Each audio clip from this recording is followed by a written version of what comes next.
दोस्तों PM Modi white house का न्योता ठुकरा के जिस देश में गए हैं वो देश वैसे तो यूरोप का बड़ा छोटा सा देश है, लेकिन इस साल बड़ा अहम होने वाला है। और अगर आप देखें तो वहां जाने के साथ जो भव्य स्वागत उनका हुआ है वो अतुलनीय है। लेकिन यहाँ पे इसके साथ साथ हमें ये जानना बड़ा आवश्यक है कि आखिरकार पीएम मोदी क्रोएशिया क्यों गए हैं। जी हाँ दोस्तों, अगर आप देखें तो पीएम मोदी ने व्हाइट व्हाइट हाउस का जो न्योता था उसको डिक्लाइन किया था, कहा था कि प्रायर प्रोग्राम है, क्रोएशिया उनका जाना निर्धारित है और वो बड़ा अहम है। और इसके साथ पीएम मोदी क्रोएशिया पहुंचे और ये पहले प्रधानमंत्री बने भारत के जो क्रोएशिया पहुंचे हैं।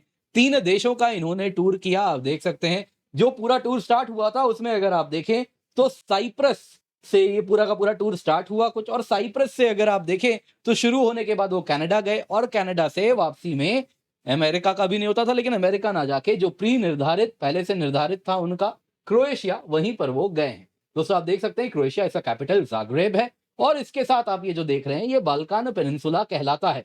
और इसी में ये जो देश है ये सब बाल्कान कंट्रीज कहलाते हैं, जैसे बोस्निया हर्जेगोविना, अल्बानिया, मैसेडोनिया, तो ये सब बाल्कान कंट्रीज हैं। अब दोस्तों यहाँ पे जाने की क्या जरूरत आन पड़ी, जो आज तक कोई प्रधानमंत्री नहीं गए, तो ये क्यों गए हैं। अब देखिए दोस्तों ये गए और इनका जो भव्य स्वागत हुआ वो आप देख सकते हैं। पीएम मोदी ने स्वयं भी कहा कि मैं प्रधानमंत्री आंद्रे प्लेंकोविच जो आप यहाँ पे देख रहे हैं काफी ज्यादा, अगर उन्होंने भी कहा कि आप स्वयं आए मुझे यहाँ पे एयरपोर्ट में लेने के लिए, कहीं ना कहीं मैं उसके लिए बहुत ज्यादा ग्रेटफुल हूँ। और इसके साथ ये जो गेस्चर है ये कहीं ना कहीं जो डिप्लोमेटिक नॉर्म्स है उससे आपने भी आगे बढ़ के जो स्वागत किया उसके लिए बहुत बहुत धन्यवाद। और साथ साथ उन्होंने अगर आप देखें तो इंडोलॉजी का जो इतिहास है क्रोएशिया में उसकी भी खूब सराहना की। भारत को लेकर वहां पर बड़ी रुचि है। अगर आप देखें तो जाग्रेब जो कि उसका कैपिटल है वहीं पे जाग्रेब यूनिवर्सिटी है, उसी के faculty of humanities and social sciences में एक डिपार्टमेंट है, department of Indology and far eastern studies. और ये काफी पुराने समय से वहां पे भारत में काफी ज्यादा लोगों की रुचि है और आज भी वहां पे कोर्सेज ऑफर किए जाते हैं संस्कृत में, हिंदी में, इंडियन कल्चर पर, लिटरेचर पर, फिलॉसफी पर, हिस्ट्री पर।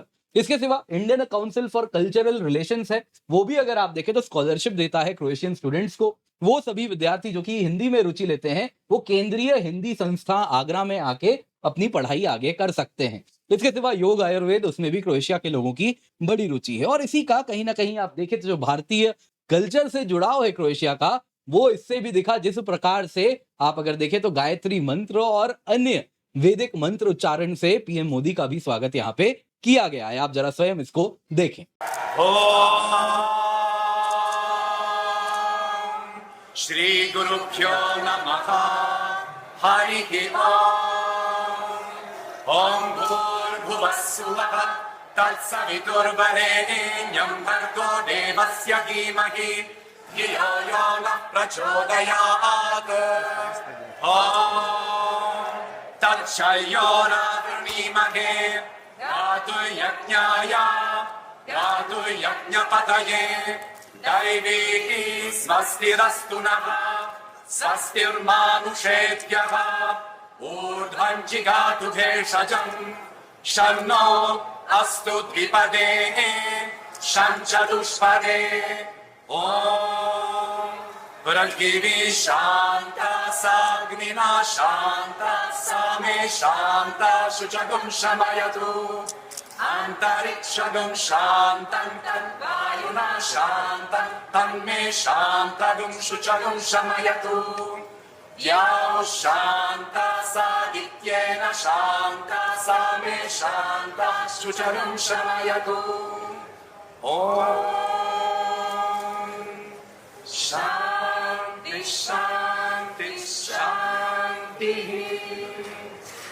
दोस्तों पीएम मोदी के इस दौरे की आवश्यकता सिर्फ क्रोएशिया के लिए तो इंपॉर्टेंट था ही, लेकिन कहीं ना कहीं ये भारत के लिए भी बड़ा महत्वपूर्ण है। कारण क्या है, इस साल के अंत तक अमेरिका से ही कुछ परेशान होके जिस प्रकार से वो टैरिफ वॉर, ट्रेड वॉर और ये सारी चीजें डोनाल्ड ट्रंप के प्रशासन में हो रहा है, दुनिया कहीं ना कहीं अलग ट्रेड डाइवर्जेंस एंड डाइवर्सिफिकेशन की ओर आगे बढ़ रही है। और इसमें भारत और ईयू दोनों एक दूसरे को देख रहे हैं और समझ रहे हैं कि हम दोनों ही जो अमेरिका पर निर्भर करते हैं उसके लिए बहुत जरूरी है कि हम आपस में भी अपने हाथ को कहीं ना कहीं एक साथ जोड़ें और मजबूत करें। और इस साल के अंत तक इंडिया ईयू एफटीए साइन करना है, तो इसमें आप देखें तो साइप्रस का भी बहुत बड़ा रोल है, क्रोएशिया का भी बहुत बड़ा रोल है। क्या है पूरी कहानी, आइए जरा इसको समझते हैं और साथ ही साथ पीएम मोदी क्यों गए हैं क्रोएशिया, जरा उस पर भी चर्चा करते हैं। पर इससे पहले आगे बढ़े, आपसे निवेदन है वीडियो लाइक करें, चैनल सब्सक्राइब करें, बेल आइकन अवश्य दबा दें।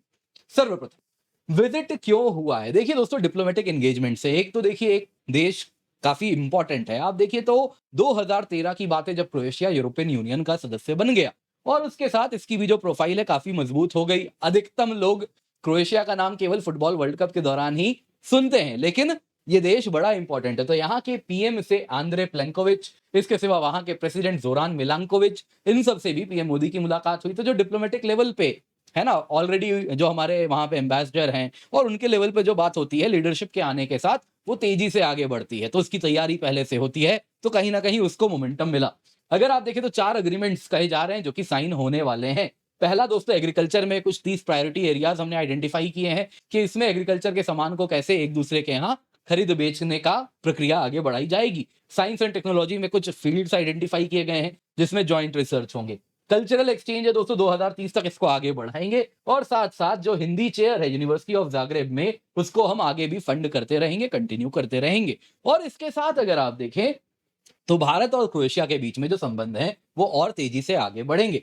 इसके सिवा दोस्तों कुछ इकोनॉमिक एंड स्ट्रेटेजिक गोल्स हैं। सबसे पहले अगर आप यहाँ पे जो देख रहे हैं, ये India middle east European economic corridor है और इसके साथ यही दोस्तों कहीं ना कहीं भारत और यूरोप के लिए ब्लूप्रिंट बनने वाली है फ्यूचर ग्रोथ के लिए। तो इसमें अगर आप देखें तो भारत के बाद जो यूरोप में एंट्री है, जैसा आप यहाँ पे ग्रीस में प्रायस पोर्ट देख रहे हैं, वैसे इटली देख रहे हैं, वैसे ही फ्रांस देख रहे हैं, तो इसी में कहीं ना कहीं हमने कहा है कि क्रोएशिया भी बड़ा रोल फुलफिल कर सकता है with respect to Eastern Europe. तो यहाँ पे अगर आप देखें तो क्रोएशिया के थ्रू बाकी ईस्टर्न यूरोप के लिए भी वो एंट्री पॉइंट होगा भारत के और एक दूसरे के हमारे सामान के लिए। तो इसको भी हमने आइडेंटिफाई किया है और ट्रेड को कैसे अब आगे बढ़ाएं उस पर भी चर्चा हुई। कैसे निवेश एक दूसरे के मार्केट में हो, कैसे कोलैबोरेशन हो, डिफेंस में कैसे हम दोनों हाथ एक साथ जोड़ सकते हैं और एक साथ हाथ मिला के हम मजबूती से आगे बढ़ सकते हैं। साथ साथ दोस्तों शिपिंग, वर्कफोर्स मोबिलिटी, क्योंकि वहां पे end of the day ports आएंगे, तो पोर्ट्स को लेके लॉजिस्टिक्स, तो इन सब पर भी चर्चा तेजी से हो रही है। तो एक तरफ दोस्तों व्यापार बड़ा अहम आयाम है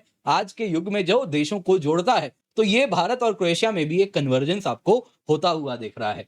इसके सिवा अन्य एरियाज में दोस्तों ग्लोबल इश्यूज भी है, जो काउंटर टेररिज्म है, यूरोपियन यूनियन इंडिया का जो रिलेशन है, उन सब में भी क्रोएशिया का बड़ा रोल होने वाला है। ऑलरेडी अगर आप देखें तो क्रोएशिया ने भारत की मदद भी की है, भारत के साथ रादर खड़ा हुआ है। जब भी एंटी टेरर स्टैंड हमारा लिया गया तो क्रोएशिया ने आगे बढ़ के कहा कि वो भारत के साथ खड़ा है।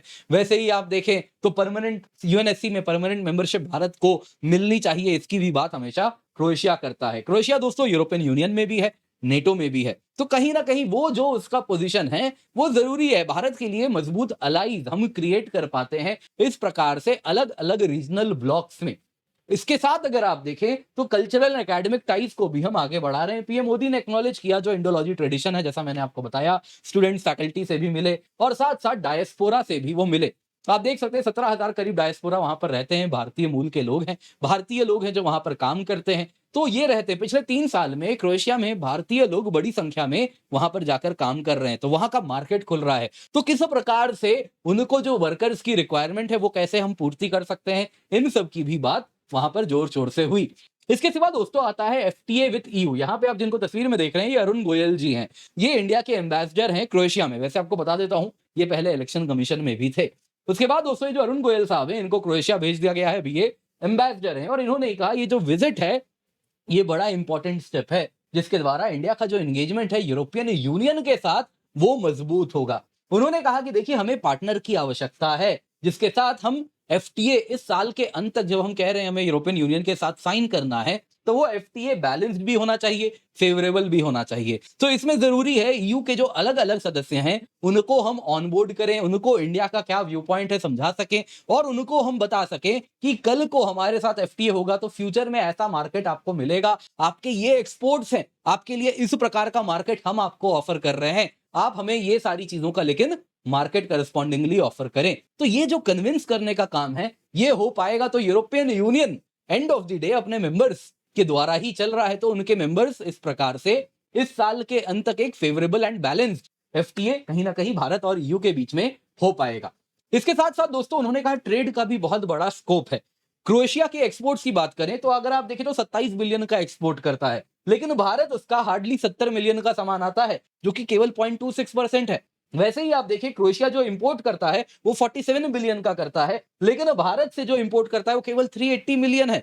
तो भारत जो कि दुनिया की आने वाले दिनों में तीसरी सबसे बड़ी अर्थव्यवस्था होने वाला है, उसके लिए नंबर्स कहीं से भी ठीक नहीं है। तो इसमें काफी ज्यादा इंप्रूवमेंट की गुंजाइश है। तो इस तरफ भी हम आगे बढ़ेंगे, इस पर भी चर्चा साथ साथ ही होगी। दोस्तों यहाँ पे आप देख सकते हैं जिस प्रकार से इंडिया और ईयू इस साल के अंत तक एफटीए करना चाह रहे हैं, तो उसमें पीएम मोदी ने बड़े स्ट्रेटेजिक तरीके से दोनों देश चुने हैं। पहला साइप्रस, जिसके लीडरशिप आने वाली है ईयू की, उसके अंतर्गत तो हम चाहते हैं उसको, साइप्रस ने भी सपोर्ट किया है भारत को, तो उसी की लीडरशिप में भारत को और ईयू के बीच में एफटीए भी हो जाए। और साथ साथ दोस्तों दूसरा आपने देख ही लिया, क्रोएशिया है, तो उसके साथ भी इसी प्रकार से हम रिश्ते बढ़ा रहे हैं, क्योंकि एफटीए करना है तो इंडिविजुअल ईयू के कंट्रीज को भी कहीं ना कहीं ऑन बोर्ड हमें अपने साथ करना होगा। इसके सिवा आप लोगों को याद दिलाना चाहूंगा, रैंकर सक्सेस प्रोग्राम हम लेकर के आए हैं दोस्तों, केवल ₹1 में आपके लिए, जैसा आप देख सकते हैं, इंडिया के टॉप रैंकर्स जो हैं वो आपको पढ़ाने वाले हैं। ₹1 हमने क्यों रखा है? क्योंकि हम चाहते हैं हमारे साथ जो सीरियस ऑडियंस हैं वो जुड़े, है ना, और वही इन कोर्सेज का जो सच में पढ़ने आए हैं वो आके पढ़ें। तो इसके साथ आपके साथ लाइव Q&A हैं, GS1, GS2, GS3, GS4 सबकी स्ट्रेटेजी है, अलग अलग जो भी टॉपर्स जिस चीज में निपुण है हमने वो आइडेंटिफाई किया है और उसी में उनको कहा है कि आप अपना ज्ञान, जो प्रैक्टिकल इंप्लीमेंटेशन है, उसको हमारे बच्चों को आप सिखाएं। तो ये बहुत इंपॉर्टेंट है, हमारे विद्यार्थियों को ये टॉपर्स डायरेक्टली सिखाने वाले हैं। इसके सिवा दोस्तों आपके लिए यूपीएससी सब्सक्रिप्शन ₹24,999 में है, प्लस 6 मंथ फ्री एक्सटेंशन है, कंप्लीट सिलेबस कवरेज है, complete GS, complete CSAT, prelims test series, mains test series with evaluation आपको मिलता है। लिमिटेड पीरियड ऑफर है दोस्तों, उसके बाद चला जाएगा, तो मेक श्योर आप इसका फायदा उठाएं। पिन कमेंट में लिंक है, यूज द कोड KC10। इसके सिवा दोस्तों यहाँ पे आप देख सकते हैं मल्टीपल बैचेस हैं, हिंदी में, इंग्लिश में, बाइलिंगुअल में, आप निश्चिंत होकर जुड़ सकते हैं ताकि इसका आप फायदा अवश्य उठाएं। इसके सिवा प्लस आइकन एक कॉम्बो फीचर्स भी है, अगर आप कॉम्बो फीचर देखें यानी जीएस एंड ऑप्शनल दोनों की ही तैयारी आपकी यहाँ पर एक साथ हो जाएगी। दोस्तों ये आपको केवल ₹27,999 में उपलब्ध है, इसका फायदा आप अवश्य उठाएं। पिन कमेंट में लिंक है, use the code KC10 for maximum discount.